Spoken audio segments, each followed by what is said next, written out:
అడిగారా? పిలిచి మాట్లాడతామని జెప్పారా? చెప్పారు. ఓకే. మీరైతే ఇంట్రెస్ట్. డెఫినెట్ నేనేమంటున్నా అవకాశం వస్తే సద్వినియోగం చేసుకోవడానికి నేను సిద్ధం. ఆ అవకాశం రావాలని నేనేమి అడగను. ఆ అవకాశం కావాలని నేను అడగను. డెఫినెట్‌గా పార్టీ నిర్ణయం తీసుకొని లేదు వీళ్ళకిస్తామనుకుంటున్నాము, వీళ్ళతో పని చేసుకోనంటే డెఫినెట్‌గా వాళ్ళతో పని చేయడానికి కూడా సిద్ధం. ఓకే. ఇప్పుడు రాష్ట్రంలో అధికారం కాంగ్రెస్ పార్టీ ఉంది గదా!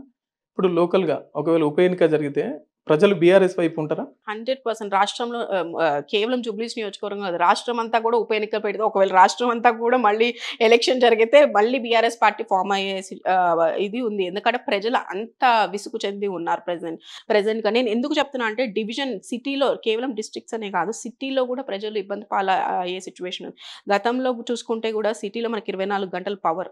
తెలంగాణ రాష్ట్రంలో ముఖ్యమంత్రి కేసీఆర్ గారు మన తొలి ముఖ్యమంత్రి కేసీఆర్ గారు ఎవరై అయితే మనం మెయిన్‌గా సాధించింది ఏదైతే ఉందో 24 గంటలు పవర్ సప్లై, 24 గంటలు వాటర్ సప్లై. ఇది ఎవ్వరు అవునన్నా, కాదన్నా ఇది అక్షర సత్యం. మనం ఏదైతే సాధించుకున్నామో అదే ఇప్పుడు మళ్ళీ కొట్టుకోవాల్సిన పరిస్థితులొస్తుంది. ఈరోజు మళ్ళీ ప్రజలు బిందెలు పట్టుకొని రోడ్ మీద వచ్చే సిట్యుయేషన్స్ కనిపిస్తున్నాయి. పవర్ కట్స్ ఎక్కడ చూసినా పవర్ కట్స్ కనిపిస్తున్నాయి. మనం సాధించిన నాణ్యమైన పవరు నీళ్లు ఇంటింటికి నీళ్లు ఏమైనాయో మాకే అర్థం కావట్లేదు. ఎందుకంటే ఇదే అధికారులు గతంలో కూడా ఉన్నారు.